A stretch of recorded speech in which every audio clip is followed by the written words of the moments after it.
ഭോഷ്കില്ലാത്ത ദൈവം സകല കാലത്തിനു മുമ്പേ വാഗ്ദത്തം ചെയ്ത നിത്യജീവൻ യേശുക്രിസ്തു മുഖാന്തരം നമുക്ക്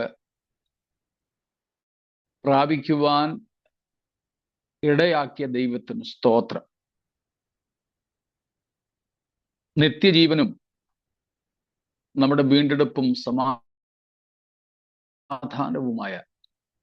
ക്രിസ്തുയേശുവിന്റെ നാമത്തിൽ ഉള്ള സ്നേഹ വന്ദനങ്ങളെ ഏവർക്കും അറിയിക്കുന്നു. ദൈവത്തിന്റെ പരിപാലനം നമുക്കിതുവരെ വിവിധ സ്ഥലങ്ങളിലായിട്ട് അനുഭവിക്കുവാൻ ദൈവം ഭാഗ്യം തന്നല്ലോ. പിന്നെയും ദൈവത്തിന്റെ മഹാകരുണയിൽ ആശ്രയിച്ച് ദൈവവചനം പഠിച്ചും അനുസരിച്ചും നമുക്ക് മുൻപോട്ട് പോകുവാൻ ദൈവം നമുക്ക് കൃപ ചെയ്യട്ടെ.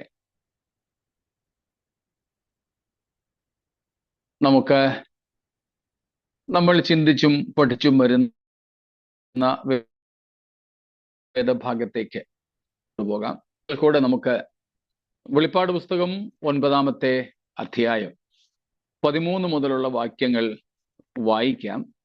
Once again we will read and proceed from Revelation chapter 9 verses from 13 to 21. 13 തൊട്ട് 21 വരെ ഒരാൾക്ക് വായിക്കാമല്ലോ.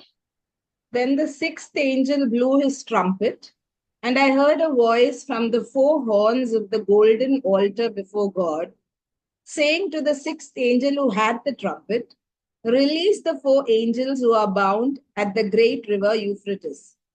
So the four angels who had been prepared for the hour, the day, the month, and the year were released to kill a third of mankind. The number of mounted troops was twice 10,000 times 10,000. I heard their number, and this is how I saw the horses in my vision, and those who rode them. They wore breastplates the color of fire and of sapphire and of sulfur, and the heads of the horses were like lions' heads, and fire and smoke and sulfur came out of their mouths. But by these three plagues, a third of mankind was killed by the fire and smoke and sulfur coming out of their mouths. For the power of the horses is in their mouths and in their tails. For their tails are like serpents with heads, and by means of them they wound. The rest of mankind who were not killed by these plagues did not repent of the works of their hands, nor give up worshipping demons and idols of gold and silver and bronze and stone and wood, which cannot see or hear or walk. Nor did they repent of their murders or their sorceries or their sexual immorality or their thefts.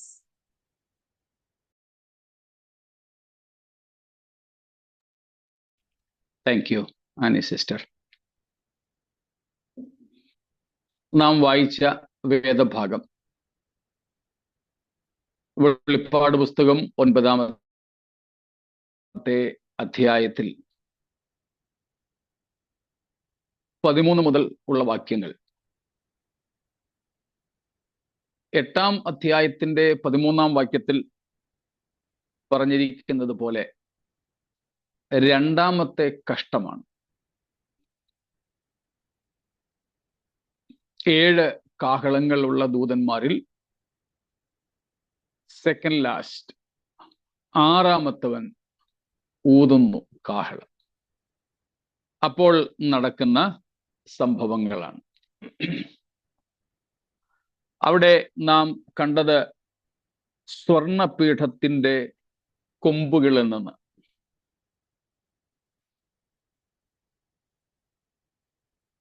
പുറപ്പാട് പുസ്തകം 30-ാം അധ്യായത്തിന്റെ 2-ാമത്തെ വാക്യത്തിൽ exodus 30:2 അതും കൂടെ ഒന്ന് വായിച്ചോളൂ.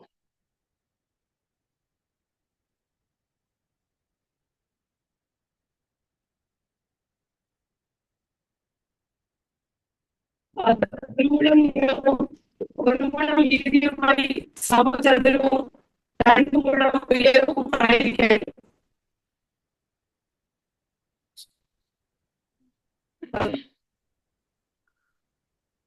അവിടെ യാഗപീഠത്തിന്റെ കൊമ്പുകളെ കുറിച്ചുള്ള വിവരണമാണ്.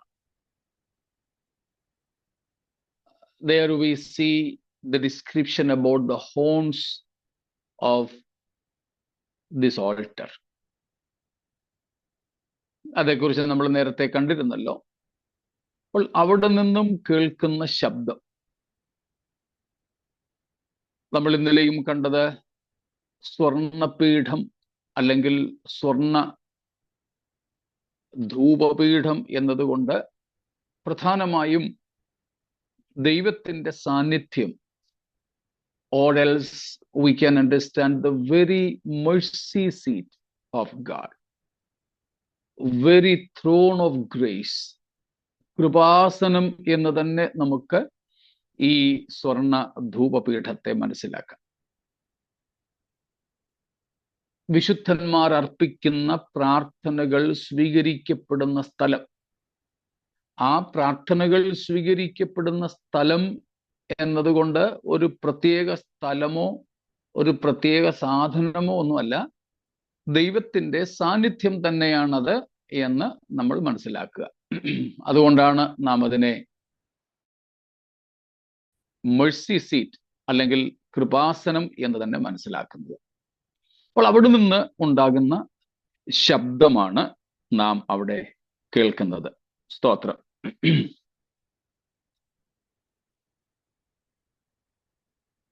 പിന്നെ ബന്ധിതരായിരുന്ന 4 ദൂതന്മാരെ അഴിച്ചുവിടുന്നു. ഒരിക്കലും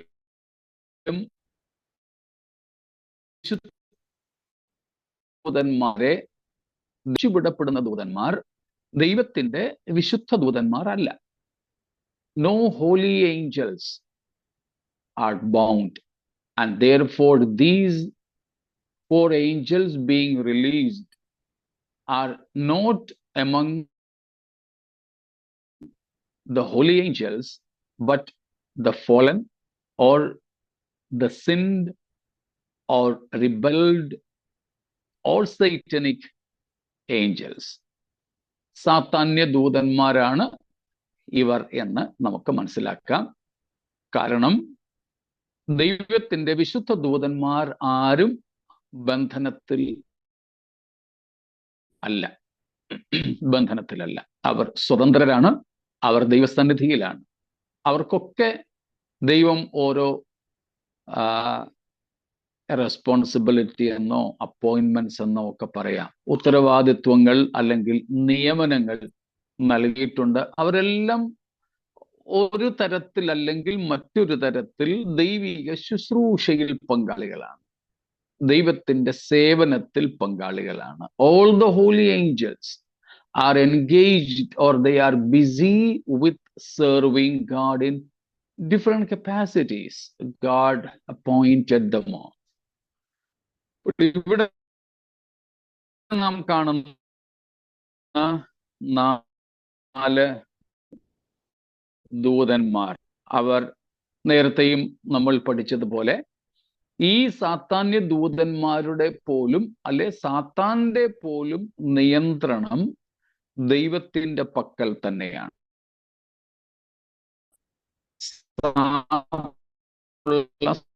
സ്വാതന്ത്ര്യവും അധികാരവും, അതോറിറ്റി ഓർ ഫ്രീഡം, ദൈവം അനുവദിച്ചിട്ടുള്ള അധികാരമോ സ്വാതന്ത്ര്യമോ ഒക്കെയേ ഉള്ളൂ എന്നതും നമുക്ക്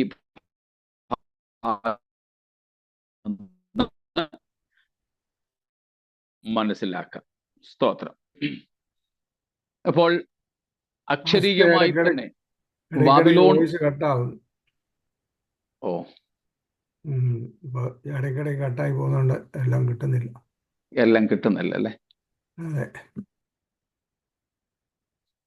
ഇന്നലെയും ഇങ്ങനെയായിരുന്നു. ഓക്കെ, ഞാനൊന്ന് ഓഡിയോ കുറച്ചു നേരത്തേക്കോ വീഡിയോ കുറച്ചു നേരത്തേക്കൊന്ന് ഓഫ് ചെയ്ത് നോക്കിക്കോട്ടെ. എന്നെ കണ്ടില്ലേലും ക്ഷമിക്കണേ. ഇടയ്ക്ക് ഞാൻ നോക്കാം, ചിലപ്പം കുറച്ച് കഴിയുമ്പോൾ അങ്ങ് റെഡിയാവും. വീഡിയോ ഓഫാക്കി കഴിഞ്ഞപ്പം ഓഡിയോ ക്ലിയർ ആയിരിക്കുമല്ലോ അല്ലേ? അതെ പാസ്റ്റർ. കുഴപ്പമില്ല. Okay okay. അപ്പം എവിടം വരെ കിട്ടിയായിരുന്നു? എവിടം വരെ കേട്ടായിരുന്നു? സാത്താന്റെ നിയന്ത്രണം ദൈവത്തിന്റെ പക്കല. അത്രയും വരെ. ഓക്കെ. നമ്മൾ ആവർത്തിച്ച് കഴിഞ്ഞ ദിവസങ്ങളിലൊക്കെ കണ്ടതും പഠിച്ചതുമായ ഒരു സംഗതിയാണ്, സാത്താന്യ ശക്തികൾ പോലും ദൈവത്തിന്റെ പരമാധികാരത്തിൽ കീഴ്പ്പെട്ടിരിക്കുന്നു. ഒരു സൃഷ്ടിയും ദൈവത്തിന്റെ പരമാധികാരത്തിന് മുകളിൽ അല്ല. എല്ലാറ്റിനും മീതെയാണ് ദൈവത്തിന്റെ ശക്തിയും അധികാരവും. അതുകൊണ്ട് തന്നെയാണ് നമ്മുടെ ദൈവത്തെ സോവറിൻ ലോർഡ് എന്ന് നാം വിളിക്കുന്നത്.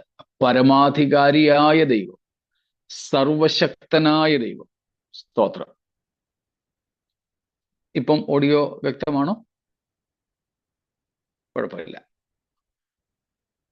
ഇല്ലെങ്കിൽ എനിക്ക് ഇവിടെ നിന്ന് മറ്റേതെങ്കിലും ഒരു മുറിയിലോട്ട് പോയി ഇരിക്കേണ്ടി വരും. ഇന്നലെ രാത്രി ഞങ്ങൾ കുറച്ച് പണിഞ്ഞായിരുന്നു, എന്നിട്ടും ശരിയായില്ല.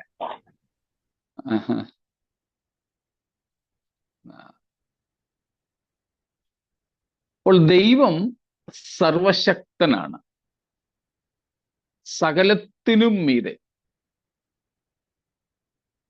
സാത്താന്യ ശക്തികൾക്കും മീതെ. ദൈവം അനുവദിച്ച കുറെ സമയപരിധിയും അധികാരപരിധിയും മാത്രമേ പിശാചിന് ഉപയോഗിക്കുവാനായിട്ടുള്ളൂ. അവൻ അതിൽ ആവോളം ശ്രമിക്കുകയാണ്. അങ്ങനെ സമയം അനുവദിക്കപ്പെട്ടിട്ടുള്ളത് കൊണ്ട് തന്നെയാ യേശു കർത്താവിന്റെ ശുശ്രൂഷയിൽ ദുരാത്മാക്കൾ വിളിച്ചു ചോദിച്ചത്, സമയത്തിന് മുമ്പേ ഞങ്ങളെ ദണ്ഡിപ്പിക്കാൻ വന്നിരിക്കുകയാണോ? അപ്പൊ ദൈവം അനുവദിച്ച സമയമുണ്ട്.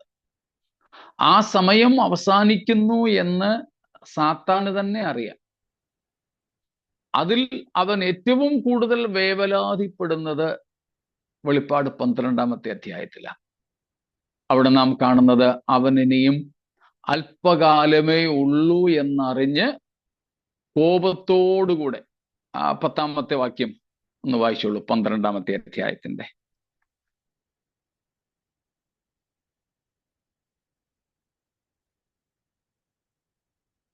അപ്പോൾ 9 തൊട്ട് വായിച്ചോ. 9-ഉം 10-ഉം. ഭൂതലത്തെ മുഴുവൻ രചിച്ചതായും പിശാചും സാത്താനും എന്ന മഹാസർപ്പമായ പഴയ അതും വ്യക്തമല്ല. അവിടെ നിന്നും ഓഡിയോ എന്റേതുപോലെ തന്നെ തോന്നുന്നു, ഒത്തിരി ബ്രേക്ക് ആവുന്നു. And the great dragon was thrown down, that ancient serpent who is called the devil and Satan, the deceiver of the whole world. He was thrown down to the earth, and his angels were thrown down with him. And I heard a loud voice in heaven saying, now the salvation and the power and the kingdom of our God and the authority of his Christ have come. For the accuser of our brothers has been thrown down, who accuses them day and night before our God. കണ്ടോ? അവിടെ നാം അധ്യായത്തിലേക്ക് വരുന്നുണ്ട്. അന്നേരം കൂടുതൽ വിശദീകരണമാകാം. ഏതായാലും സാത്താനെ 9-ാമത്തെ വാക്യത്തിൽ നാം കാണുന്നു, സാത്താനെ ഭൂമിയിലേക്ക് തള്ളിക്കളഞ്ഞു. അതുകൊണ്ടാണ് നമ്മൾ ആ 12-ാം അധ്യായത്തെക്കുറിച്ച് നേരത്തെ പഠിച്ചത്. Satan is limited by space and time എന്ന്. സമയം കൊണ്ടും സ്ഥലം കൊണ്ടും പിശാചിനെ പരിമിതപ്പെടുത്തുന്ന ഒരു ഭാഗമാണത്. അപ്പോഴാണ് നാം അതിൻ്റെ 12-ാമത്തെ വാക്യത്തിൽ, വേഴ്സ് നമ്പർ 12, നാം അവിടെ കാണുന്നത്, സാത്താന് അല്ലെങ്കിൽ പിശാച് തനിക്ക് അല്പകാലമേ ഉള്ളൂ, 12-ന്റെ അവസാന ഭാഗമാണ്, എന്നറിഞ്ഞ് മഹാക്രോധത്തോടെ നിങ്ങളുടെ അടുക്കലേക്ക്, എന്ന് പറഞ്ഞാൽ ഭൂവാസികളുടെ അടുക്കലേക്ക് ഇറങ്ങി വന്നിരിക്കും. അവനറിയാം അവന്റെ സമയത്തെക്കുറിച്ച്. നമ്മൾ എവിടെയെങ്കിലും പോകാനൊക്കെ ഒരുങ്ങുമ്പം നേരത്തെ തന്നെ നമുക്കറിയാം. പക്ഷേ അവസാന ലാപ്പിലാണല്ലോ ഒരു പെട്ടെന്നൊരു ഒരുക്കമൊക്കെ. എന്നാലും ഇറങ്ങാൻ നേരം ഒന്നും കൂടെ നോക്കും, എല്ലാം എടുത്തിട്ടുണ്ടോ, വീടൊക്കെ പൂട്ടിയിട്ട് ഇറങ്ങിയിട്ട് ഒന്നുകൂടെ തിരിച്ചു പോയി നോക്കും, പൂട്ടിയോ.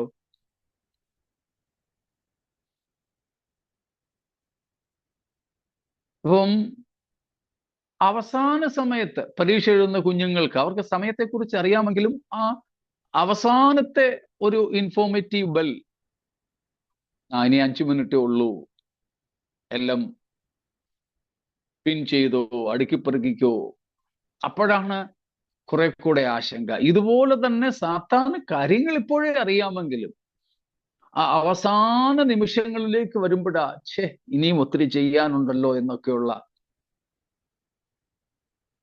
ആ ഒരു വല്ലായ്മ. പറഞ്ഞു വന്നത്, സാത്താന് ദൈവം സമയം കുറിച്ചു കൊടുത്തിട്ടുണ്ട്. അവന് ചെയ്യാൻ കഴിയുന്നതിൻ്റെ പരിധി നിശ്ചയിച്ചിട്ടുണ്ട്. അവൻ സർവശക്തനല്ല, പിശാച് സർവശക്തനല്ല. പിശാച് അവന്റെ സ്വന്തം ഇഷ്ടത്തിന് എന്തെങ്കിലുമൊക്കെ ചെയ്തു കൂട്ടാം എന്ന് വെച്ചാൽ ദൈവം അനുവദിച്ച അധികാര പരിധിയിൽ നിന്നുകൊണ്ടേ പറ്റൂ. അതാണ് നാം ഈ അധ്യായങ്ങളിലൊക്കെ കാണുന്നത്. അപ്പോൾ ബന്ധിതരായ സാത്താന്യ ദൂതന്മാരെ ദൈവം ഇവിടെ അഴിച്ചുവിടുകയാണ്. ഡിവൈൻ എന്താ വെച്ചാ, ഇങ്ങനെയുള്ള ദൂതന്മാരെ അവിടെ യൂഫ്രട്ടീസ് നദീതീരത്ത് അടച്ചിട്ടിരിക്കുന്നതായിട്ട് എന്തെങ്കിലും നമുക്കൊരു തെളിവുണ്ടോ? ഇട്ടിരിക്കുന്നവരെ ഇപ്പൊ അഴിച്ചു വിട്ടെന്നല്ലേ പറയുന്നത്? ഇട്ടതായിട്ട് നമുക്ക് എന്തെങ്കിലും ബൈബിള് പ്രൂഫ് ഉണ്ടോ? ഇപ്പോഴല്ല അഴിച്ചു വിട്ടേക്കുന്നത്. അല്ലല്ല, അവരെ ബന്ധിച്ചിരിക്കുന്നതായിട്ട്, യൂഫ്രട്ടീസ് നദീതീരത്ത് ബന്ധിച്ചിരിക്കുന്നതായിട്ട് നമുക്ക് എന്തെങ്കിലും നമുക്ക് ബൈബിളിൽ തെളിവ് കിട്ടുന്നുണ്ടോന്നാ ഞാൻ ചോദിച്ചത്. ഇല്ല, നമുക്ക് ഈ തെളിവുകളൊക്കെ ഉള്ളൂ. ഈ തെളിവുകളൊക്കെ ഉള്ളൂ. അതിൻ്റെ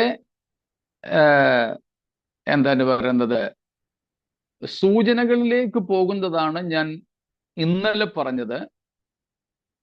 അതായത് ഉൽപ്പത്തി 10-ാമത്തെ അധ്യായത്തിൽ ദൈവത്തോട് മനുഷ്യരാശിയുടെ ആദ്യത്തെ മത്സരം.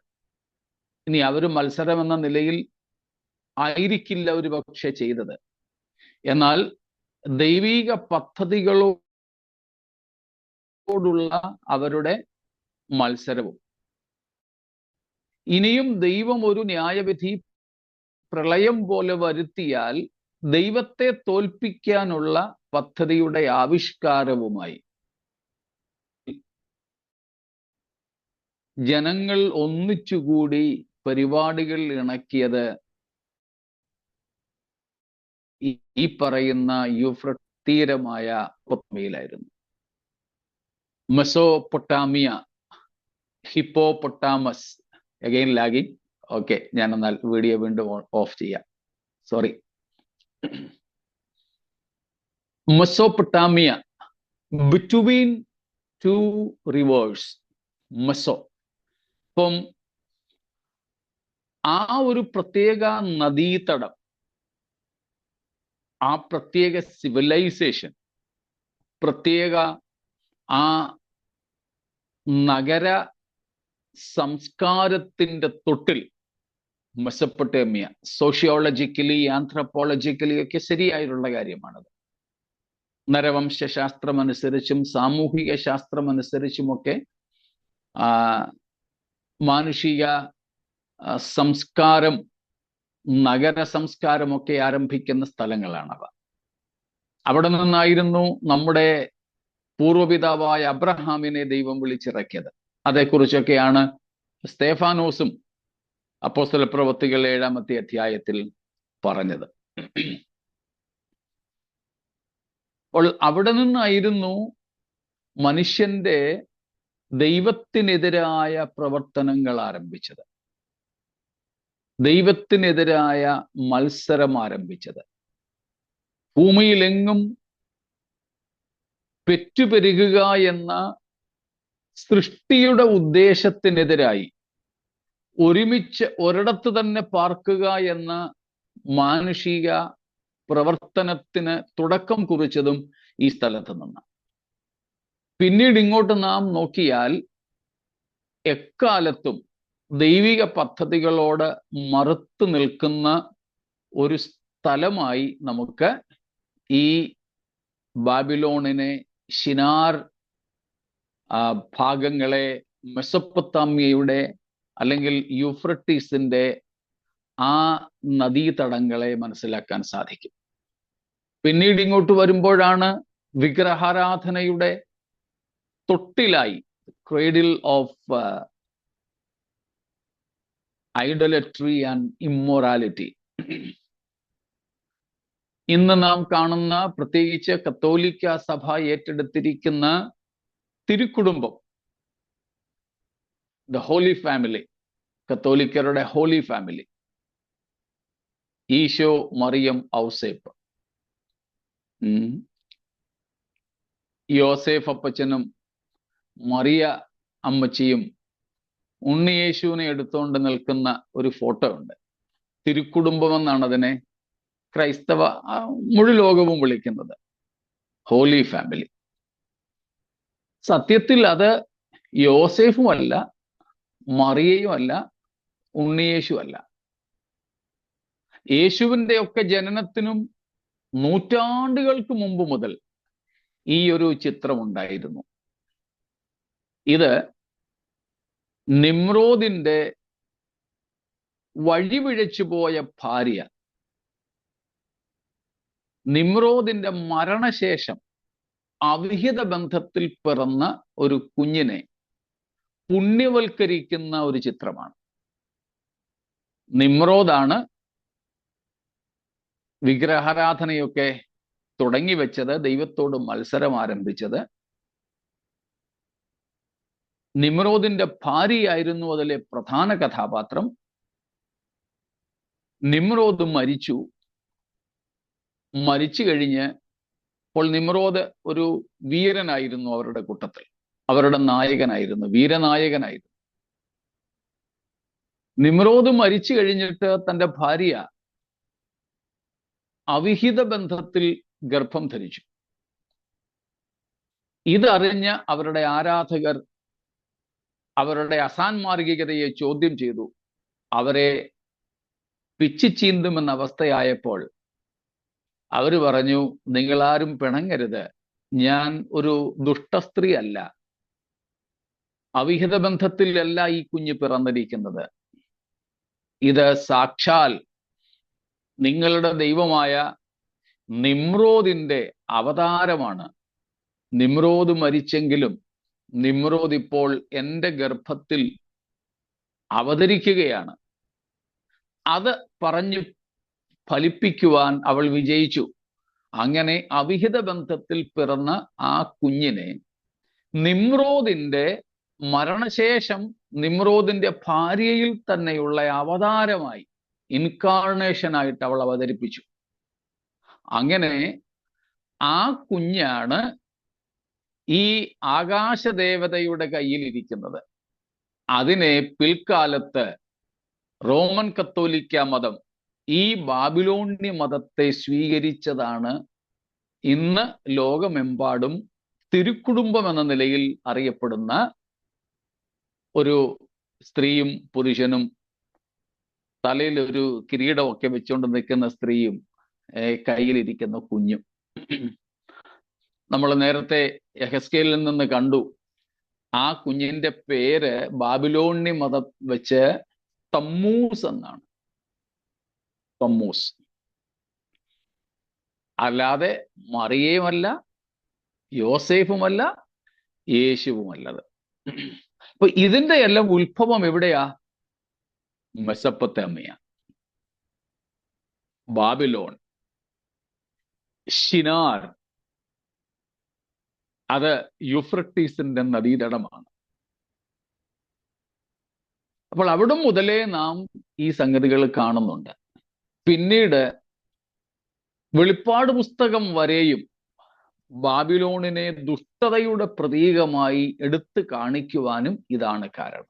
ഇങ്ങനെയുള്ള തെളിവുകളാണ് നമുക്കുള്ളത്. ബാക്കി ചിലത് ഇന്നലെ സെഖരിയാവിൽ നിന്നും യെശയ്യാവിൽ നിന്നുമൊക്കെ നമ്മൾ വായിച്ചിരുന്നുവല്ലോ. ബാബിലോണിനെ ദുർഭൂതങ്ങളുടെ ഇരിപ്പിടമെന്നും എല്ലാവിധമായ ദുഷ്ടതകളുടെയും തടമെന്നുമൊക്കെ കണ്ടത് ഇന്നലെ നമ്മൾ ആ ഭാഗങ്ങൾ വായിച്ചിരുന്നല്ലോ. ഈ തെളിവുകളാണ് നമുക്കുള്ളത്. അതല്ലാതെ ദുരാത്മാക്കളെ അല്ലെങ്കിൽ സാത്താന്യ ദൂതന്മാരെ അവിടെ ബന്ധിച്ചിരിക്കുന്നു എന്ന ഒരു വാക്യം നമുക്ക് തിരുവെഴുത്തിൽ നിന്ന് ലഭിക്കുന്നില്ല. അത് വ്യക്തമായി കാണുമല്ലോ. ഓക്കെ. ഓക്കെ പാസ്റ്റർ, ഈ എസെക്കിയേൽ പ്രവചനത്തിൽ ഒരു വാക്യല്ലേ, സ്ത്രീകള് തമ്മൂസിനെ കുറിച്ച് ഓർത്ത് കരഞ്ഞു, അത് ഇതുമായിട്ട് ബന്ധമാണോ? അല്ല. അതെ, അതാണല്ലോ ഞാനിപ്പോ പറഞ്ഞത്. ആ, ഓക്കെ. ഇപ്പൊ ഞാൻ യെഹെസ്കേലിൽ തമ്മൂസിനെ കുറിച്ച് പറഞ്ഞിരിക്കുന്നത് ഇതാണ്. അത് യേശു ക്രിസ്തുവിന്റെയൊക്കെ ജനനത്തിനും മുമ്പേ ഉണ്ടായിരുന്ന ബാബിലോണ്യ മതത്തിന്റെ ഭാഗമായിരുന്നു.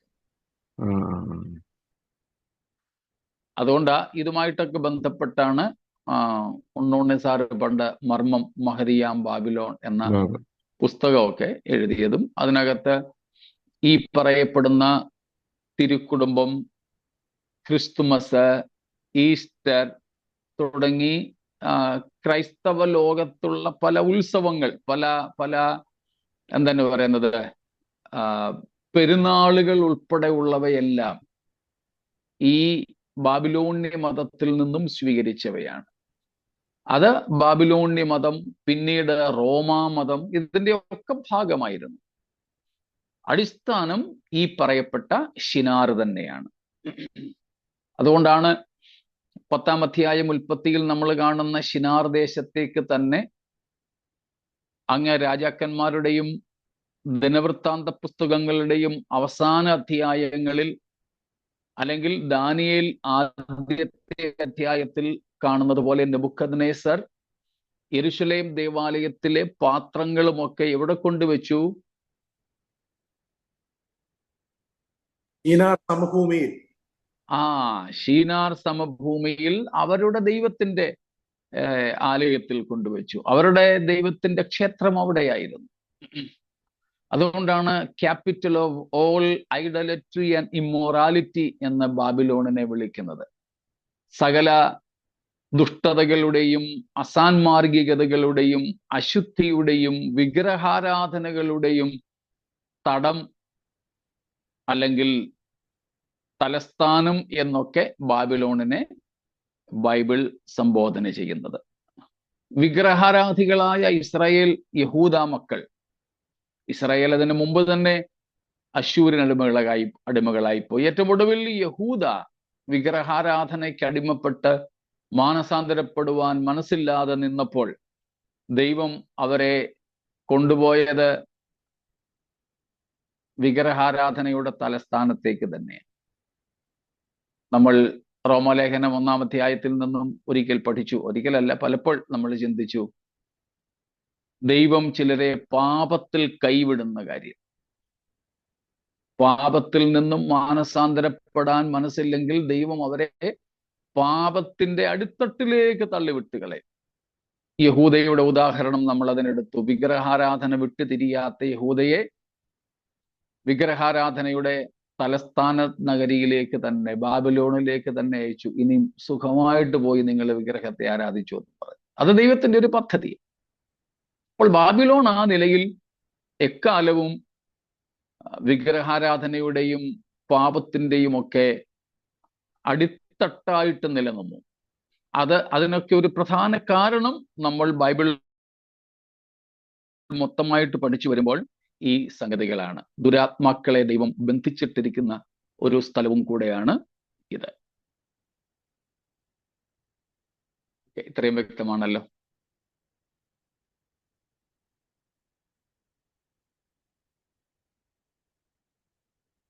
സ്തോത്രം. അപ്പോൾ ഇവിടെ ഈ 4 ദൂതന്മാരെ അഴിച്ചുവിടുന്നു. നമ്മൾ കണ്ടു, ഈ 4 ദൂതന്മാർ ദുരാത്മശക്തികളുടെ അല്ലെങ്കിൽ അവയുടെ കീഴിൽ കുറേയേറെ പൈശാചിക സൈന്യമുണ്ട്. ഇപ്പോഴും ലാഗിങ് ഉണ്ടോ? ഇല്ല, ഓക്കെ. ഉണ്ടാകുമ്പോ ഒന്ന് പറഞ്ഞാൽ മതി, ഞാൻ അങ്ങ് മറഞ്ഞോളാം.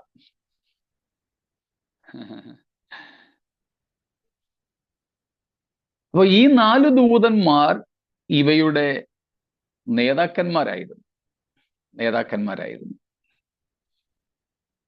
നമ്മൾ 8-ാമത്തെ അധ്യായത്തിൽ കണ്ടതുപോലെ വെട്ടുക്കിളികൾക്കൊരു രാജാവ് ഉണ്ടായിരുന്നത് പോലെ ഇവിടെ വെട്ടുക്കിളികൾക്ക് പകരം നാം കാണുന്നത് പൈശാചിക ദൂതന്മാരെ എങ്ങനെയാണ്?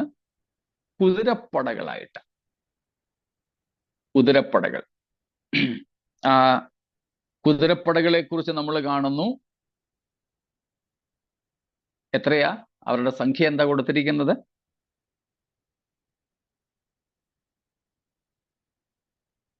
10,000 20,000. 10,000 കോടി അല്ലേ?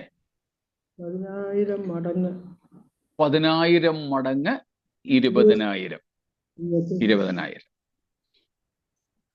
അപ്പം ഇവയുടെ സംഖ്യയെ നാം കാണുന്നെങ്കിൽ ഏതാണ്ട് 200 മില്യൺ നമുക്കവിടെ കാണാനായിട്ട് സാധിക്കും. അതിനെക്കുറിച്ച് ഒരു കണക്ക് ഞാൻ വായിച്ചത്, 1 മൈൽ വീതിയിൽ 87 മൈൽ നീളത്തിലുള്ള സ്ഥലം വേണം ഇത്രയും കുതിരപ്പടകളെ ഉൾക്കൊള്ളാൻ.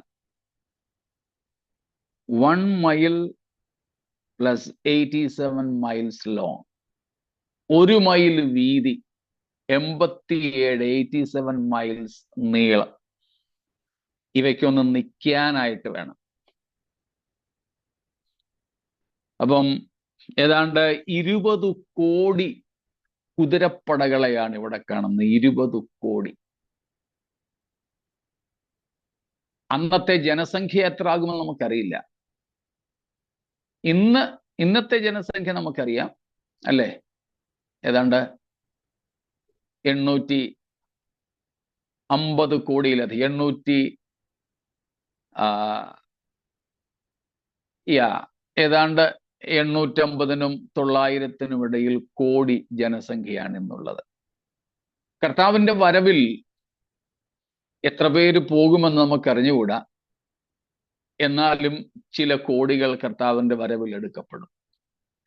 പിന്നെ ശേഷിക്കുന്നവയിൽ 1/3 കൊന്നു മുടിക്കുവാൻ ഈ കുതിരപ്പടകൾ മതി.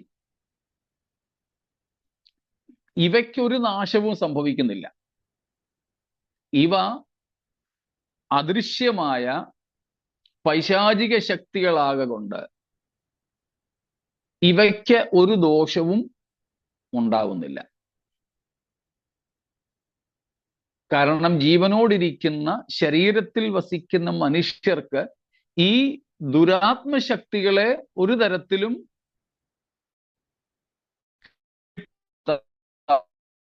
ഇല്ലായ്മ ചെയ്യാനോ തോൽപ്പിക്കാനോ കഴിയില്ല.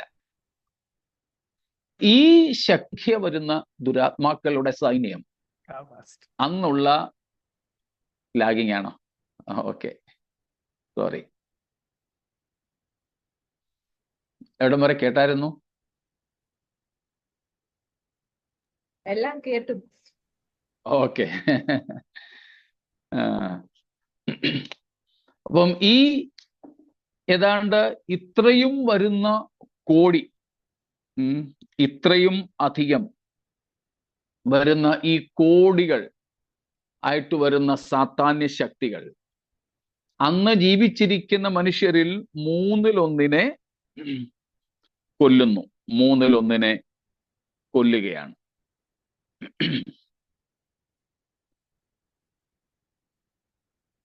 അപ്പോൾ ലോകത്തിൻ്റെ തന്നെ വഴിപിഴച്ച ആരാധനാരീതികൾക്ക് തുടക്കം കുറിച്ച സ്ഥലത്ത് ബന്ധനസ്ഥരായ ദുരാത്മശക്തികളെ ഇവിടെ വിടുന്നു.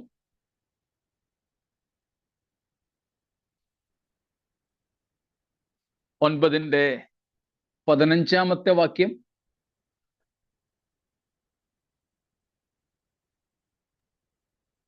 So the 4 angels who had been prepared for the hour, the day, the month, and the year were released to kill a third of mankind.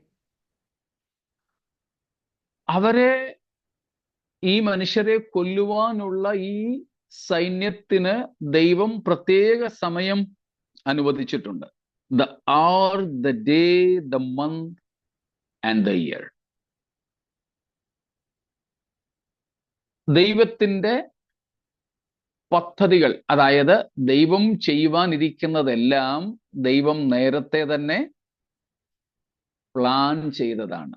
All God's works are pre-planned. നമ്മൾ അതിനെയാണ് എഫേസ്യ ലേഖനത്തിൽ കണ്ടത്, God's eternal purpose. He has planned everything. God has a timeline. എല്ലാറ്റിനും ദൈവത്തിന് ഒരു സമയ അഥവാ calendar ഉണ്ട്. അതനുസരിച്ചാണ് ഇവിടെ എല്ലാം പ്രവർത്തിക്കുന്നത്. ദൈവത്തിൻ്റെ ഓരോ കാര്യപരിപാടികളും ദൈവത്തിൻ്റെ സമയത്തിൻ്റെ നിശ്ചയങ്ങൾക്കനുസരിച്ചാണ് സംഭവിക്കുന്നത്. അപ്പോസ്തലപ്രവൃത്തികൾ 1:7 വാക്യത്തിൽ യേശുക്രിസ്തു തന്നെ ആ കാര്യം ശിഷ്യന്മാരോട് പറയുന്നുണ്ട്. 1:7. Acts 1:7. അപ്പോസ്തലപ്രവൃത്തികൾ 1:7. He said to them, "It is not for you to know times or seasons that the Father has fixed by his own authority." This is what is God's own authority. He has fixed everything. Divine appointments. ദൈവിക നിയമനങ്ങളെന്ന് നമുക്ക് ഇവയെ വിളിക്കാം. ശിഷ്യന്മാർ യേശുവിനോട് ചോദിക്കായിരുന്നു, Israel ജനത്തെ യഥാസ്ഥാനത്താക്കുന്ന സമയം ഇപ്പോഴാണോ? അവർക്ക് രാജ്യം ഇപ്പോഴാണോ ശരിയാക്കി തിരിച്ചു കൊടുക്കുന്നത്? അപ്പോഴാണ് കർത്താവ് പറയുന്നത്, ഇറ്റ്സ് നോട്ട് യുവർ ബിസിനസ്. ഇത് നിങ്ങളുടെ അധികാരപരിധിയിൽപ്പെട്ട കാര്യമല്ല. ഇത് പിതാവായ ദൈവം തൻ്റെ അധികാരത്തിൽ വെച്ചിട്ടുള്ള കാര്യങ്ങളാണ്. എന്നതുപോലെ ഇവയ്ക്കെല്ലാം ദൈവം സമയം കുറിച്ചിട്ടുണ്ട്. ദൈവത്തിൻ്റെ പരമാധികാരത്തിലും ദൈവത്തിൻ്റെ സർവജ്ഞാനത്തിലും ആയിട്ട് ദൈവം ഇവയ്ക്കെല്ലാം സമയം കുറിച്ചിട്ടുണ്ട്. അതിനനുസരിച്ചാണ് കാര്യങ്ങൾ പോകുന്നതെന്ന് നമുക്കിവിടെ മനസ്സിലാക്കാം. ഓക്കെ, ഇപ്പൊ നാം ഇവിടെ കാണുന്നു ഈ സൈന്യത്തിൻ്റെ എണ്ണം, എത്ര വലിയ സൈന്യമാണ് ഇത് എന്ന്, എത്ര വലിയ സൈന്യമാണെന്ന്. സാത്താന്യമായ ഈ ശക്തികൾ, ഓർ ദ ആർമി ഓഫ് സൈരൻ, സാത്താന്റെ പടക്കൂട്ടം. ദൈവം അവയെ ഇപ്പോൾ അനുസരണം കെട്ട, സുവിശേഷം അനുസരിക്കാത്ത മനുഷ്യരെ ശിക്ഷിക്കുവാൻ വേണ്ടിയിട്ട് ഉപയോഗിക്കുന്നു. ഓക്കെ, പിന്നീട് നാം കാണുന്നത് ഏകദേശം 1/3 നശിപ്പിക്കുന്നതായിട്ടാണ്. ഇതിനു മുമ്പ് നമ്മൾ കണ്ടു, ഒന്നാമത്തെ കഷ്ടത്തിൽ ദണ്ഡിപ്പിക്കാൻ മാത്രമേ ദൈവം അനുവദിച്ചുള്ളൂ, കൊല്ലുവാൻ ദൈവം അനുവദിച്ചില്ല. ഇപ്പോൾ ദൈവം അവരെ കൊല്ലുവാനും കൂടെ അനുവാദം കൊടുക്കുന്നു. അപ്പോൾ തന്നെ എല്ലാവരെയും അങ്ങ് കൊന്നു മുടിക്കാനുമല്ല, അതിനും ഒരു സംഖ്യ, പരിധി നിശ്ചയിച്ചിട്ടുണ്ട്. 1/3 എന്നത്, 1/3 എന്നുള്ളത്. എന്തിനു വേണ്ടിയായിരുന്നു ഈ രണ്ട് ശിക്ഷണ രീതികളും എന്ന് നമുക്കറിയാം. നമ്മൾ കണ്ടു കഴിഞ്ഞു. 9 ആദ്യ ഭാഗങ്ങളിൽ 1 കഷ്ടത്തിന്റെ സമയത്ത് 5 മാസം അവരെ ദണ്ഡിപ്പിക്കുവാൻ വേണ്ടി ദൈവം അനുവദിച്ചത് മരിക്കാതെ മാനസാന്തരപ്പെട്ടോട്ടെ എന്ന് കരുതിയായിരുന്നു. അതുകൊണ്ട് വേണ്ട ഫലം മനുഷ്യരിൽ ഉണ്ടാകാഞ്ഞപ്പോൾ ദൈവം പിന്നെയും അവർക്ക് അവസരം നൽകുന്നു. ചില മനുഷ്യരെ മരിക്കുവാൻ അനുവദിച്ചുകൊണ്ട് മറ്റുള്ളവർക്ക് മുന്നറിയിപ്പായി, മറ്റുള്ളവരെ മാനസാന്തരത്തിലേക്ക് ക്ഷണിക്കുന്ന ക്ഷണമായി നമുക്കവിടെ ഈ ഉള്ളവരുടെ മരണത്തെ കാണുവാൻ സാധിക്കും. അപ്പോൾ ഈ 20 കോടിയോളം വരുന്ന സാത്താന്യ സൈന്യം ഒരു സമ്മിശ്ര ജീവിയെ പോലെ നമുക്ക് കാണാം. തല സിംഹത്തിൻ്റെത്, ശരീരം കുതിരയുടേത്, വാല് പാമ്പിൻ്റേതുപോലെ. അപ്പം സിംഹം, കുതിര, പാമ്പ് എന്നിവയുടെ ഒരു സമ്മിശ്ര രൂപമാണ് യോഹന്നാൻ കണ്ട 20 കോടിയോളം വരുന്ന സാത്താന്യ സേന.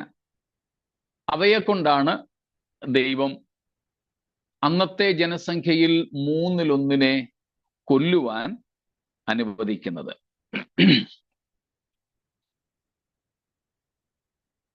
ഈ ജീവികളെ കുറിച്ചൊന്നും നമുക്ക് മറ്റ് രേഖകൾ ഒന്നുമില്ല. എന്നാൽ മുമ്പൊരിക്കൽ ഞാൻ പറഞ്ഞതുപോലെ പ്രീ ആഡമിക് വേൾഡ്, ആദാമിന് മുമ്പുണ്ടായിരുന്ന ഒരു ഭൂമിയുണ്ട്. പ്രീ ആഡമിക് എർത്തും പ്രീ ആഡമിക് വേൾഡും. ആദാമിന്റെ സൃഷ്ടിക്ക് മുമ്പ്, അല്ലെങ്കിൽ ഉൽപ്പത്തി 1-ാം അധ്യായത്തിൽ നമ്മൾ കാണുന്ന 6 days ക്രിയേഷൻ, 6 ദിവസത്തെ സൃഷ്ടികൾക്ക് മുൻപുണ്ടായിരുന്ന ഒരു ഭൂമിയും ഒരു ലോകവും ഉണ്ടായിരുന്നു. അതിന്റെ സൂചനയാണ് നമുക്ക് 2 പത്രോസ് 3:5 ലഭിക്കുന്നത്. മുമ്പുണ്ടായിരുന്ന ലോകത്തെ ദൈവം തന്റെ വചനം കൊണ്ടുള്ള ജലപ്രളയത്താൽ നശിപ്പിച്ചു എന്ന് കണ്ടത്. മനസ്സിലാവുന്നുണ്ടല്ലോ? ഇടയ്ക്കിടയ്ക്ക് ഞാൻ ഒന്ന് ഓൺ ചെയ്യാം, ഇച്ചിരി കഴിയുമ്പോൾ ഓഫ് ചെയ്യാം. അപ്പൊ നിങ്ങൾക്കും ഒരു വല്ലായ്മ തോന്നാതിരിക്കും. Thank you pastor. അപ്പോൾ ആദാമിന് മുമ്പുണ്ടായിരുന്ന ഒരു ലോകം, ആദാമിന് മുമ്പുണ്ടായിരുന്ന ഒരു ഭൂമി, ആ ഭൂമിയിൽ മനുഷ്യരായിരുന്നില്ല. കാരണം ആദ്യത്തെ മനുഷ്യൻ ആദാമാണ്. മറ്റേതോ ഒരു സൃഷ്ടിയെ ദൈവം ഈ ഭൂമിയിൽ പാർപ്പിച്ചിരുന്നു. വെറും മൃഗങ്ങളായിരുന്നില്ല, ആത്മാവുള്ളവ, നിത്യ അസ്തിത്വമുള്ള ഏതോ സൃഷ്ടികളെയാണ് ഈ ഭൂമിയിൽ ദൈവം പാർപ്പിച്ചിരുന്നത്. എന്നാൽ ലൂസിഫറിന്റെ പാപം, അത് നിമിത്തം സ്വർഗത്തിൽ നിന്നുമുള്ള അവന്റെ നിഷ്കാസനം, അവന്റെ തള്ളപ്പെടൽ,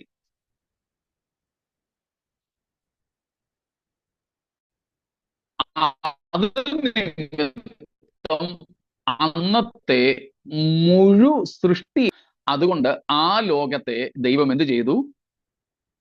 പ്രളയം കൊണ്ട് നശിപ്പിച്ചു. അതാണ് നാം ഉൽപ്പത്തി 1:1 2 പത്രോസ് 3:5 കാണുന്നത്. There was a pre-Adamic earth as well as world. We are not that sure how that world was destroyed and what the creatures in that world like. Anyhow, there were pre-Adamic beings with eternal destiny and maybe angel-like.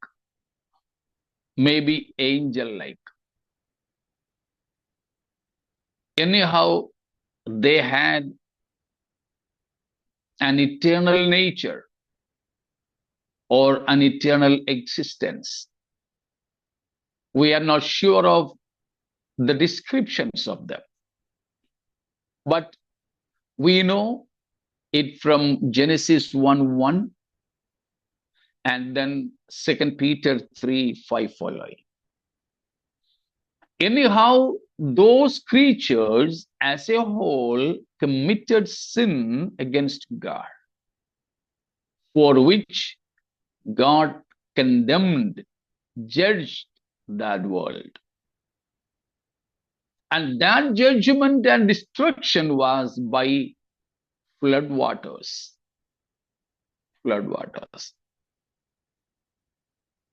And it is therefore assumed or understood that these angel-like beings or these demonic spirits-like beings are the pre-Adamic beings condemned or judged in that world. Even though they were punished, their final condemnation is still awaiting. And some of them are chained. They may be innumerable because it is unbearable for this universe. They are waiting a final judgment in chains. ആദിയിൽ ദൈവം ആകാശവും ഭൂമിയും സൃഷ്ടിച്ചു. അത് 6 ദിവസത്തെ സൃഷ്ടിയിൽ ഉൾപ്പെട്ടതല്ല. 6 ദിവസത്തെ ഉൽപ്പത്തി പുസ്തകത്തിൽ കാണുന്ന സൃഷ്ടിക്ക് മുമ്പേ, ചിലപ്പോൾ സഹസ്ര വർഷങ്ങൾക്ക് മുമ്പേ ദൈവം ആകാശവും അല്ലെങ്കിൽ ആകാശങ്ങളും സ്വർഗങ്ങളും ഭൂമിയും സൃഷ്ടിച്ചു. ആ ഭൂമിയിൽ ഏതോ ജീവികളെ, സൃഷ്ടികളെ ദൈവം പാർപ്പിച്ചിരുന്നു. മനുഷ്യരായിരുന്നില്ല, കാരണം ആദ്യത്തെ മനുഷ്യൻ ആദാം. ദൂതന്മാരെ പോലെയോ അല്ലെങ്കിൽ ദൂതന്മാർക്കും മനുഷ്യർക്കും ഇടയിൽ ഉള്ള എന്തോ ഒരു തരം ജീവികളെയോ ആണ് ദൈവം പാർപ്പിച്ചിരുന്നത്. അവ നിത്യ അസ്തിത്വമുള്ളവയായിരുന്നു. നമ്മെപ്പോലെ. നമ്മുടെ ശരീരം നിത്യമല്ലെങ്കിലും നാം അല്ലെങ്കിൽ നമ്മുടെ വ്യക്തിത്വം, നമ്മുടെ അസ്തിത്വം, നമ്മുടെ ആത്മാവ് അവ നിത്യമാണല്ലോ. അതുപോലെ ഉള്ള ഏതോ ഒരു ജീവി, അത് ഒന്നിലധികം ജീവിവർഗങ്ങളെയോ അവിടെ ദൈവം പാർപ്പിച്ചിരുന്നു.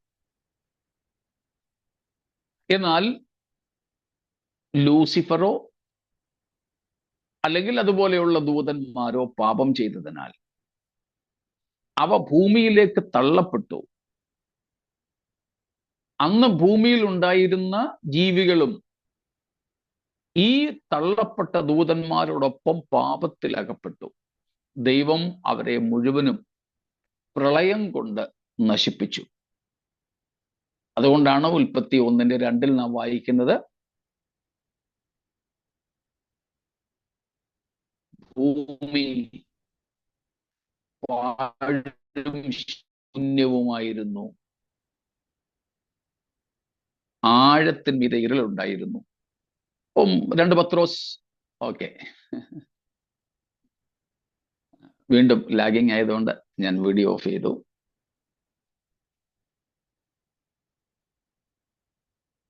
പത്രോസ് 3:5 കാണുന്നത് പോലെ അന്നുള്ള അല്ലെങ്കിൽ പുരാതന ലോകത്തെ ദൈവം ജലപ്രളയം കൊണ്ട് ന്യായം വിധിച്ചു.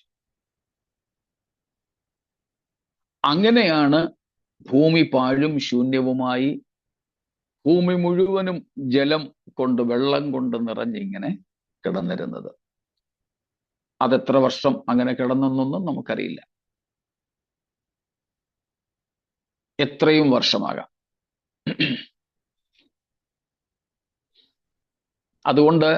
അതുകൊണ്ടാണ് നമ്മൾ പറയുന്നത്, ഇപ്പം ഡയനോസറിന്റെ ഒക്കെ സ്കെലിറ്റൻസ് കിട്ടുന്നെന്നും ലക്ഷക്കണക്കിന് വർഷം പഴക്കമുള്ളതാണെന്നും ഒക്കെ പറഞ്ഞാലും ഈ ഒരു സിദ്ധാന്തം വെച്ച് അത് നമുക്ക് അല്ലെങ്കിൽ വേദപുസ്തകത്തിന്റെ ആധികാരികതയെ ചോദ്യം ചെയ്യുന്ന വിഷയങ്ങളല്ലത്. ഈ ഒരു 6000 വർഷത്തിനകത്ത് തന്നെ ഇതിനെല്ലാം ഉൾപ്പെടുത്താൻ നമ്മൾ ശ്രമിക്കേണ്ട ആവശ്യവുമില്ല. അപ്പോൾ അന്നുണ്ടായിരുന്ന ഏതോ ജീവികൾ ഒരുപക്ഷെ ലൂസിഫറിനോടൊപ്പം അവരുടെ പാപത്തിൽ പങ്കാളികളായി തീർന്നതുകൊണ്ട് ദൈവം അവയെ ശിക്ഷിച്ചു. ആ ആത്മാക്കളെയാണ് ദൈവം ബന്ധനാവസ്ഥയിൽ സൂക്ഷിച്ചിരിക്കുന്നത് എന്ന ഒരു വാദമുണ്ട്. അത് സത്യമാകാനാണ് സാധ്യത. അതിന് ഒരു കൃത്യമായ വാക്യമൊന്നും എടുത്ത് നമുക്ക് സ്ഥാപിക്കുവാനായിട്ട് സാധിക്കത്തില്ല. അങ്ങനെയാകാം, ഒരുപക്ഷെ അങ്ങനെയാകാതിരിക്കാം. എന്നാൽ അങ്ങനെയാകാനാണ് കൂടുതൽ സാധ്യതയായിട്ട് വേദപഠിതാക്കൾ മനസ്സിലാക്കുന്നത്. മറ്റൊരു തെളിവും നമുക്ക് ഇവയെക്കുറിച്ച് ഇല്ലാത്തത് കൊണ്ട് ഇത് ഇങ്ങനെയാകും എന്ന് കരുതുന്നതാണ് നല്ലത്. അപ്പം ആ അന്ത്യന്യായവിധി, അവരെ ന്യായം വിധിച്ചാണ് ഇതൊക്കെ ചെയ്തതെങ്കിലും അന്തിമ ന്യായവിധി ഇതുവരെയും നടന്നിട്ടില്ല. ആ അന്തിമ ന്യായവിധിക്കായിട്ട് ഇവയെ ബന്ധനാവസ്ഥയിലാക്കി സൂക്ഷിച്ചിരിക്കുന്നതാണ് നമുക്ക് കാണുവാൻ കഴിയുന്നത്.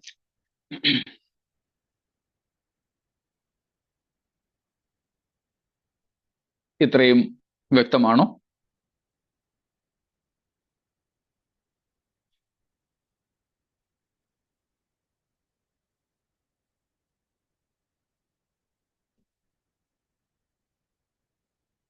നമ്മൾ ഇപ്പോഴൊക്കെ പറയാറുണ്ട്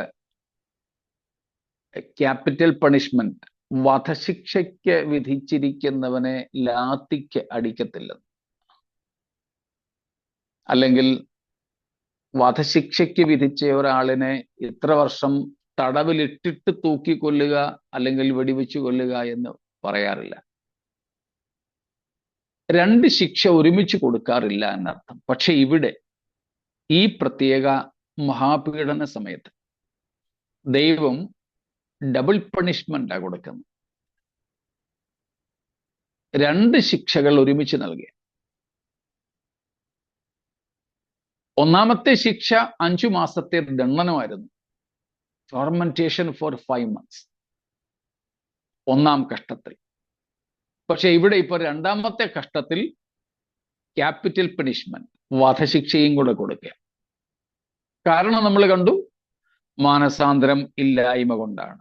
ഇത് അക്ഷരീയമായി നടക്കാൻ പോകുന്ന കാര്യങ്ങളാണ്, ഭാവനകളല്ല, ഫിക്ഷൻസ് അല്ല, നോവലല്ലത്. ഇത് അക്ഷരീയമായി ഭാവിയിൽ സംഭവിപ്പാൻ പോകുന്നതാണ്. എന്നാൽ ഈ അവസ്ഥയിൽ നിന്നും ദൈവം നമുക്ക് മോചനം അല്ലെങ്കിൽ വിടുതൽ തന്നിരിക്കുന്നു. ക്രിസ്തുയേശുവിൽ വിശ്വസിച്ച് ഈ വരുവാനുള്ള ശിക്ഷാവിധിയിൽ നിന്നും ഒഴിയുവാൻ ദൈവം നമുക്ക് ഭാഗ്യം നൽകിയിരിക്കുന്നു എന്നുള്ളതിനാൽ ദൈവത്തിന് സ്തോത്രം. Praise God. അപ്പോൾ ഇതാണ് ഈ രണ്ടാമത്തെ കഷ്ടം, സെക്കൻഡ് വോ. മാനസാന്തരപ്പെടാതെ, ദൈവം കൊടുക്കുന്ന ശിക്ഷകൾ കൊണ്ടുപോലും മാനസാന്തരപ്പെടാതെ, കൂടുതൽ ഹൃദയകാഠിന്യത്താൽ ദൈവത്തോട് മത്സരിച്ച് പാപത്തിൽ തുടർന്നാൽ മാനസാന്തരപ്പെടുവാൻ ഇടയില്ലാത്ത വിധം ശാരീരിക മരണത്തിനും അവരെ ഏൽപ്പിച്ചു കൊടുക്കും. ദൈവത്തിന്റെ വലിയൊരു കരുണയാണ് മനുഷ്യൻ അവരുടെ പാപത്തിൽ മരിക്കുവാൻ അനുവദിക്കാതിരിക്കുന്നത്. കാരണം പാപത്തിൽ മരിച്ചാൽ അവന് പിന്നെ മാനസാന്തരത്തിന് വഴിയേയില്ല. അതുകൊണ്ട് ചിലരൊക്കെ കരുതുന്നത് മരണം ബാലശിക്ഷയാണെന്ന്. അല്ല, മരണം ബാലശിക്ഷയല്ല. അത് ദൈവത്തിന്റെ കടുത്ത ശിക്ഷയിൽപ്പെടുന്നതാണ്. ബാലശിക്ഷയാകുന്നത് എപ്പോഴാണ്?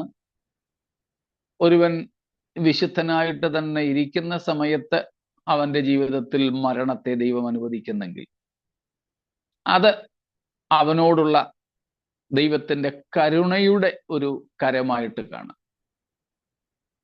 കാരണം ഞാൻ ഇന്ന് മരിച്ചാൽ ദൈവസന്നിധിയിൽ ചെല്ലും എന്ന ഒരവസ്ഥയിൽ ഞാൻ ഇരിക്കുമ്പോൾ എന്നെ ദൈവം മരിക്കുവാൻ അനുവദിക്കുന്നെങ്കിൽ അതെന്നോടുള്ള ദൈവത്തിന്റെ കരുണ. എന്നാൽ ഞാൻ പാപത്തിൽ ജീവിക്കുമ്പോൾ ദൈവം എന്നെ മരിക്കുവാൻ അനുവദിക്കുന്നെങ്കിൽ അത് എന്നോടുള്ള കരുണയല്ല, എന്നോടുള്ള കരുണ തീർന്നു പോയതിന്റെ ലക്ഷണം. കാരണം ഞാൻ എൻ്റെ പാപത്തിൽ മരിക്കുകയാണെങ്കിൽ എനിക്ക് ഇനി മാനസാന്തരത്തിന് അവസരമേ ഇല്ല.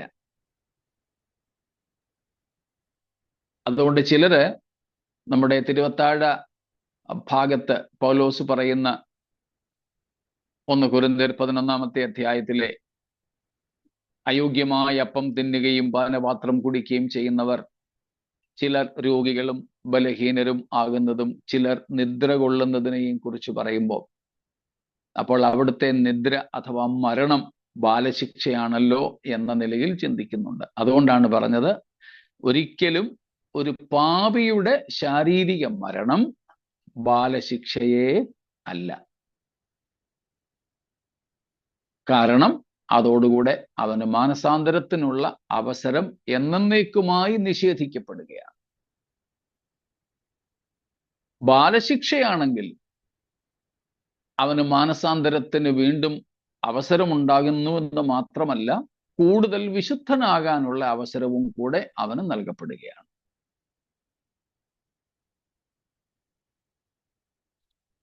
അപ്പോൾ നമുക്കൊക്കെ നമ്മൾ രക്ഷിക്കപ്പെട്ട ശേഷവും ചിലപ്പോൾ പാപം ചെയ്തിട്ടുണ്ട്. എന്നാൽ ആ പാപത്തിൽ മരിക്കുവാൻ ദൈവം ഇതുവരെ നമ്മെ അനുവദിക്കാതിരുന്നത് ദൈവത്തിന് നമ്മോടുള്ള കരുണയാണ്. മാനസാന്തരത്തിന് വേണ്ടിയാണ് ദൈവം നമ്മോട് മനസ്സലിവ് കാണിക്കുന്നത്.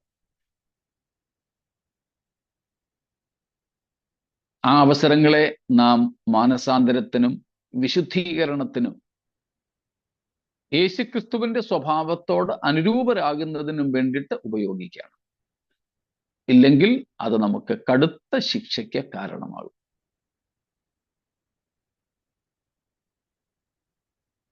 ഇവിടെ ഈ ജനത്തോട് ആദ്യം ദൈവം മനസ്സലിവ് കാണിച്ചു. 5 മാസത്തെ ദണ്ഡനങ്ങളാണ്,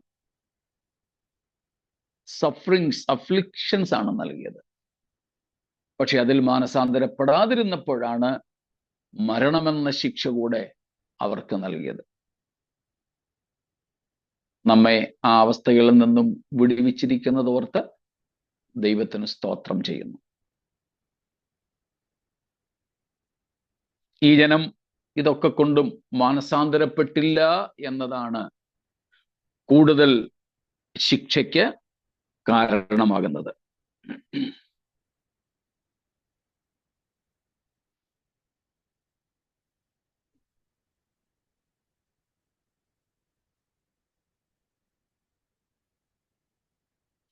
ഇത്രയും ഒക്കെ കാര്യങ്ങൾ മനസ്സിലായോ? പക്ഷേ കർത്തൃമേശയുടെ ബന്ധത്തിൽ നിദ്ര കൊള്ളുന്നു എന്ന് പറഞ്ഞ ഒരു ഒന്നോടൊന്ന് പറഞ്ഞേ. അന്നേരം ഒരു ഫോൺ കോൾ വന്നു. കേൾക്കുന്നില്ല, ഞാനൊന്ന് ഓഫ് ചെയ്യാം. കർത്തൃമേശയുടെ ബന്ധത്തിലെ നിദ്ര എന്ന് പറഞ്ഞ കാര്യം ഒന്നുകൂടെ ഒന്ന് പറയണേ. അന്നേരം ഒരു ഫോൺ കോൾ വന്നോണ്ടാ ഞാൻ ശ്രദ്ധിച്ചു. ഓക്കെ. കർത്തൃമേശയില് പൗലോസ് അപ്പോസ്തലൻ പറഞ്ഞിരിക്കുന്നു, അയോഗ്യമായി കർത്തൃമേശയിൽ പങ്കാളികളായാൽ നിങ്ങൾ ചിലർ രോഗികളാകുന്നു, ബലഹീനരാകുന്നു, ചിലർ നിദ്ര കൊള്ളുന്നു. എന്നിട്ട് താഴെ പൗലോസ് പറയുന്നു, നാം നമ്മെ തന്നെ വിധിച്ചാൽ വിധിക്കപ്പെടുകയില്ല. വിധിക്കപ്പെടുന്നുവെങ്കിലോ നാം ലോകത്തോടുകൂടെ ശിക്ഷാവിധിയിൽ അകപ്പെടാതിരിപ്പാൻ ദൈവം നമ്മെ ബാലശിക്ഷ കഴിക്കാവുന്നു. അപ്പോൾ അവിടെ 2 കാര്യങ്ങൾ. ഒന്ന്, വിശുദ്ധന്മാരുടെ ബാലശിക്ഷ. 2 ലോകത്തിനുള്ള ശിക്ഷാവിധി. വിശുദ്ധന്മാരെ ലോകത്തോടുകൂടെയുള്ള ശിക്ഷാവിധിയിൽ നിന്നും വിടുവിക്കുവാൻ ദൈവം ബാലശിക്ഷ കഴിക്കുന്നു. അപ്പോൾ പലരും ചിന്തിക്കാറുണ്ട്, അവിടെ പറയുന്ന രോഗവും ബലഹീനതയും നിദ്ര കൊള്ളുക അഥവാ മരണപ്പെടുക എന്നത് ബാലശിക്ഷയാണോ എന്ന്. എന്നാൽ അവിടെ പറയുന്ന ശാരീരിക മരണം ഒരിക്കലും ബാലശിക്ഷയല്ല. അത് ശിക്ഷാവിധിയുടെ തന്നെ ഭാഗമാണ്. കാരണം ബാലശിക്ഷയാണെങ്കിൽ അത് ഒരുവന്റെ മാനസാന്തരത്തിനും വിശുദ്ധീകരണത്തിനുമാണ് ഉതകുന്നത്. എന്നാൽ അയോഗ്യമായി അപ്പം തിന്നുന്ന, പാനപാത്രം കുടിക്കുന്ന, അല്ലെങ്കിൽ ദൈവത്തോട് പാപം ചെയ്യുന്ന ഒരുവൻ അവന്റെ പാപം നിമിത്തം മരിക്കുകയാണെങ്കിൽ അതൊരിക്കലും ബാലശിക്ഷയാകുന്നില്ല. കാരണം ആ മരണത്തിൽ അവന് മാനസാന്തരം ഉണ്ടാവുന്നില്ല. മരണശേഷം അവന് മാനസാന്തരത്തിന് അവസരവുമില്ല.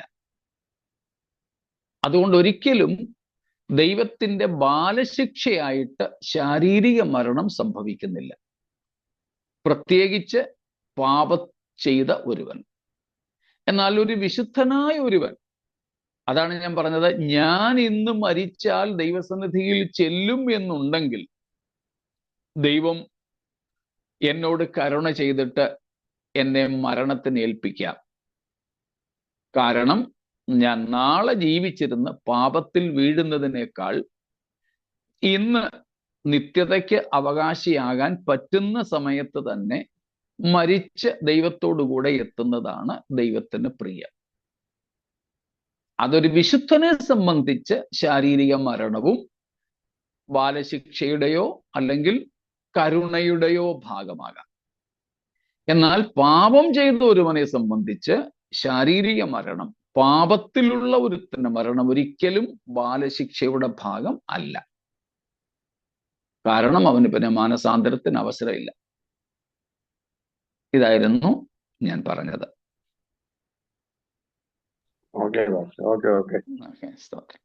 കാരണം ഒത്തിരി പേര് ചോദിക്കാറുണ്ട്, അവിടെ പറയുന്ന മരണവും താഴെ പറയുന്ന ബാലശിക്ഷയും, അപ്പോൾ മരണവും ബാലശിക്ഷയാണല്ലോ എന്ന്. അതുകൊണ്ട് ഞാനത് എടുത്തു പറഞ്ഞതേ ഉള്ളൂ.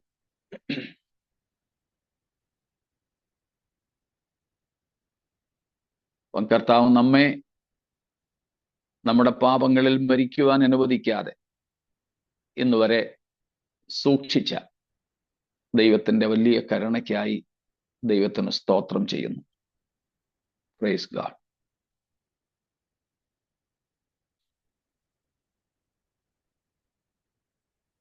ബാക്കി ഭാഗത്തേക്ക് അങ്ങനെയാണെങ്കിൽ ദൈവം വെച്ച് നമുക്ക് നാളെ എത്താം. കർത്താവിന്റെ കരങ്ങളിൽ നമ്മെ നമുക്ക് സമർപ്പിച്ച് പാപങ്ങളിൽ മരിക്കുവാൻ നമ്മെ അനുവദിക്കാതെ ഇന്നയോളം കാത്ത ദൈവത്തിന്റെ കരുണയ്ക്കായി സ്തോത്രം ചെയ്തുകൊണ്ട് നമ്മെ തന്നെ സമർപ്പിക്കാം. നമുക്ക് പ്രാർത്ഥിക്കാം.